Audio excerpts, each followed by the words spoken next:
الحمدللہ رب العالمین والصلاة والسلام علی سید المرسلین اما بعد۔ آج کی ویڈیو میں ہم جماعت میں شامل ہونے کے متعلق مزید احکام سنیں گے کہ جماعت میں کس طرح شامل ہو سکتے ہیں اور کس جماعت میں شامل ہو سکتے ہیں، نماز کون سی توڑ سکتے ہیں اور کون سی نماز نہیں توڑ سکتے۔ مسئلہ: امام رکوع میں تھا، کسی نے اس کی اقتداء کی اور کھڑا رہا یہاں تک کہ امام نے سر اٹھا لیا تو وہ رکعت نہیں ملی، لہٰذا امام کے فارغ ہونے کے بعد اس رکعت کو پڑھ لے، اور اگر امام کو قیام میں پایا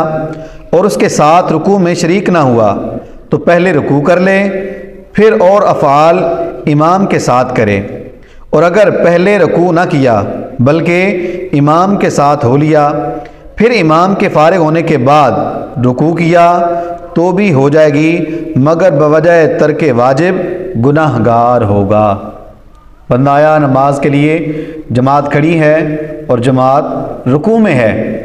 یہ آیا اور آ کر کھڑا رہا، رکوع میں شامل ہی نہیں ہوا، کھڑا رہا، تو اب اس کی نماز یعنی ایک رکعت نہیں ہوگی۔ اور اگر یہ یہاں پر مل جاتا، امام صاحب کے ساتھ مل جاتا رکوع میں، تو اس کی یہیں سے یہ ایک رکعت ہی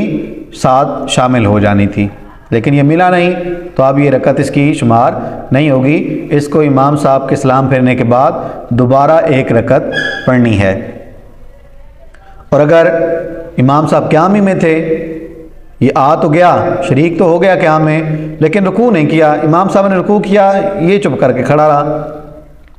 رکوع ہی نہیں کیا، اور امام صاحب نے سمع اللہ لمن حمدہ کہہ دیا، اب یہ کیا کرے؟ اب یہ رکوع کر لے اور ساتھ میں امام کی متابعت کرے، یعنی امام صاحب کے پیچھے پیچھے پھر جو پڑھ رہے ہیں ان کی پیروی کرتا جائے۔ مسئلہ: اس کے رکوع کرنے سے پیشتر امام نے سر اٹھا لیا کہ اسے رکعت نہ ملی تو اس صورت میں نماز توڑ دینا جائز نہیں، جیسا بعض جاہل کرتے ہیں، بلکہ اس پر واجب ہے کہ سجدہ میں امام کی متابعت کرے، اگرچہ یہ سجدے رکعت میں شمار نہ ہوں گے۔ یوں ہی اگر سجدے میں ملا جب بھی ساتھ دیں، پھر بھی اگر سجدے نہ کیے تو نماز فاسد نہ ہوگی، یہاں تک کہ اگر امام کے سلام کے بعد اس نے اپنی رکعت پڑھ لی نماز ہو گئی، مگر ترک واجب کا گناہ ہوا۔ سجدے میں ملا، اس نے نماز شروع کر دی، تو اب ضروری ہے اس پر کہ امام صاحب کے ساتھ سجدے کرے،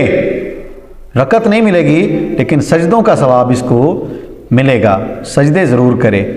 اور اگر سجدے بھی نہیں کیے تو نماز ٹوٹی نہیں، بلکہ آخری ایک رکعت جو یہ اپنی پوری کر لے، اس کی نماز ہو جائے گی، لیکن ایسا نہیں کرنا چاہیے تھا اس کو۔ مسئلہ: امام سے پہلے رکوع کیا مگر اس کے سر اٹھانے سے پہلے امام نے بھی رکوع کیا تو رکوع ہو گیا، بشرط یہ کہ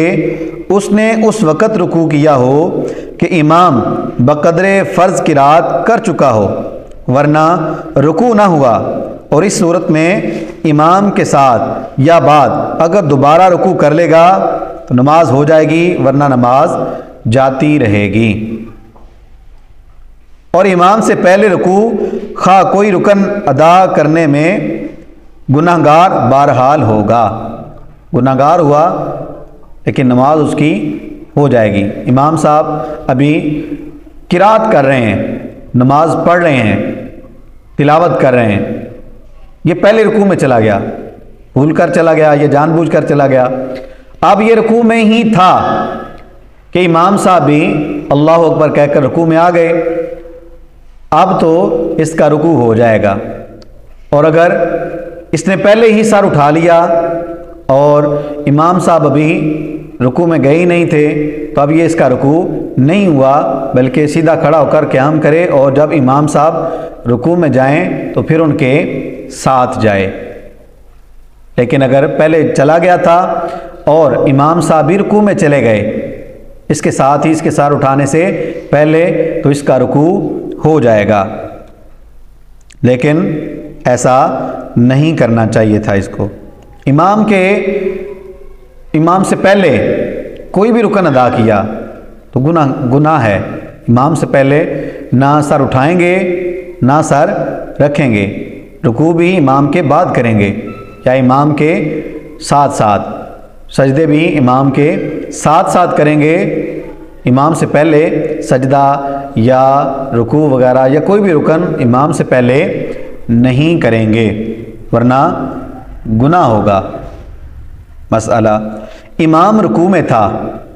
اور یہ تکبیر کہہ کر جھکا کہ امام کھڑا ہو گیا، تو اگر حد رکوع میں شرکت ہو گئی اگرچہ قلیل تو رکعت مل گئی۔ یہ بہت زیادہ مسئلہ ہے کہ جب امام صاحب رکوع میں ہیں تو پیچھے نمازی جو آ رہے ہوتے ہیں نماز پڑھنے کے لیے، اب وہ جلدی کرتے ہیں، فٹافٹ دوڑتے دوڑتے آئیں گے اور آ کر اس رکعت میں ملنے کی کوشش کریں گے۔ اس کے ملنے کا طریقہ کیا ہے کہ اگر رکوع میں اللہ اکبر کہہ کر تھوڑا سا توقف کیا، پھر اللہ اکبر کہہ کر رکوع میں گئے، اب رکوع میں بھلے اس کی آدھی پیٹھ ابھی نیچے ہوئی تھی کہ امام صاحب کھڑے ہو گئے، آدھی پیٹھ یعنی اس نے ہاتھ بڑھایا اور گھٹنوں تک پہنچ گیا اور امام صاحب نے بھی سمیع اللہ لمن حمیدہ کہہ لیا تو اس کی رکعت مل گئی۔ لیکن اگر سمیع اللہ لمن حمیدہ کہہ کر وہ امام صاحب کھڑے ہو گئے، ان کی پیٹھ اس کی پیٹھ جھکنے سے پہلے سیدھی ہو گئی، تو اب یہ رکعت اس کو ملے گی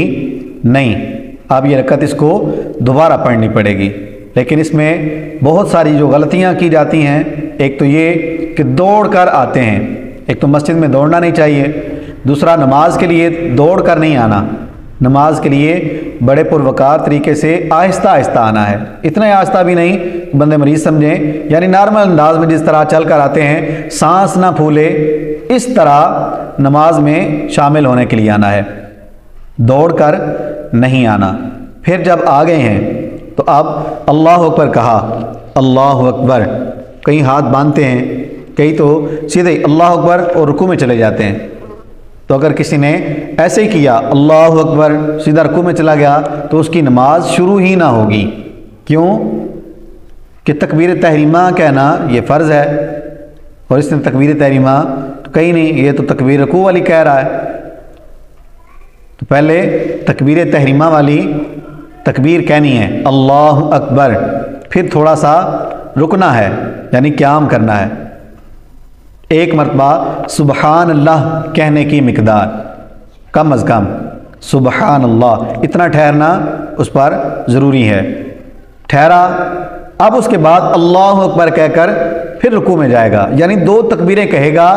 پھر رکوع میں جائے گا، یہ نہیں کہ اللہ اکبر چلو جی رکوع میں۔ اگر کسی نے ایسا کیا تو اس کی نماز نہیں ہوگی۔ اس بات کا دھیان رکھنا ہے، خیال کرنا ہے کہ جب بھی نماز میں شامل ہوں احتیاط کے ساتھ اچھے طریقے میں آئیں اور ایک رکعت کے لیے اپنی پوری جماعت خراب نہ کریں۔ یہ نہ ہو کہ بعد میں پتہ چلے جی نماز ہی نہیں ہوئی، پتہ کہاں سے چلے گا، ہم تو پوچھتے بھی نہیں ہیں، پتہ تو قیامت والے دن ہی چلے گا کہ وہ نماز تو ہماری نہیں ہوئی تھی۔ اس لیے بہتر ہے کہ رکعت اگر جاتی ہے تو چلی جائے لیکن میری نماز وہ نہ جائے، نماز ہو جائے۔ اس کے لیے کیا ضروری ہے کہ جو طریقہ احتیاط والا بتایا ہے اس کے مطابق آئے اور آ کر اپنی رکعت کو اگر مل جاتا ہے تو ٹھیک ہے، نہیں ملتا تو اگلی رکعت میں مل جائے گا، جماعت کا ثواب اس کو انشاءاللہ مل ہی جائے گا۔ مسئلہ، مقتدی نے تمام رکعتوں میں رکوع اور سجود امام سے پہلے کیا تو سلام کے بعد ضروری ہے کہ ایک رکعت بغیر قرات پڑھے، نہ پڑھی تو نماز نہ ہوئی، اور اگر امام کے بعد رکوع سجود کیا تو نماز ہو گئی، اور اگر رکوع پہلے کیا اور سجدہ ساتھ تو چاروں رکعتیں بغیر قرات پڑھے، اور اگر رکوع ساتھ کیا اور سجدہ پہلے تو 2 رکعت بعد میں پڑھے۔ مقتدی نے تمام رکعتوں میں رکوع اور سجود امام سے پہلے کر لیے، سب رکعتوں میں امام سے پہلے ہی کرتا گیا، تو اب یہ کیا تھا، ایسا نہیں کرنا چاہیے تھا اس کو، لیکن اگر کر لیا تو اب کیا کرے؟ تو سلام کے بعد ضروری ہے کہ ایک رکعت بغیر قرات کے پڑھے، اس میں قرات نہیں کرنی، صرف کھڑے ہو کر وہ سبحان 3 مرتبہ سبحان اللہ کہنے کی مقدار کھڑا رہے اور پھر رکوع اور سجود کرے۔ اور اگر امام کے بعد رکوع اور سجود کیا، یعنی پہلے بھی کر لیا تھا، امام کے بعد پھر کر لیا تھا، تو نماز ہو گئی۔ اور اگر رکوع پہلے کیا اور سجدہ ساتھ کیا، رکوع پہلے کر لیا، سجدہ ساتھ میں کیا، تو اب کیا کرے؟ تو 4 رکعتیں بغیر قرات پڑھے، کیونکہ اس کا رکوع تو ہوا ہی نہیں تھا، اور جب ایک فرض ہی فوت ہو جائے تو پھر نماز نہیں ہوتی۔ اور اگر رکوع ساتھ کیا اور سجدہ پہلے، تو 2 رکعت بعد میں مزید پڑھے، 2 رکعتیں بعد میں پڑھے گا تو اس کی نماز ہو جائے گی، وگرنہ اس کی نماز نہیں ہوگی۔ رکوع کیا ساتھ، سجدے ساتھ نہیں کیے تھے تو بعد میں 2 رکعتیں پڑھے گا اگر 4 رکعت والی ہے، اور اگر رکوع ساتھ نہیں کیا، سجدے ساتھ کیے تھے تو پھر کیا کرے گا؟ پھر 1 رکعت بغیر قرات کے پڑھے گا اور نماز ہو جائے گی۔ اللہ کریم ہمیں ان باتوں کو یاد رکھنے اور عمل کرنے کی توفیق عطا فرمائے۔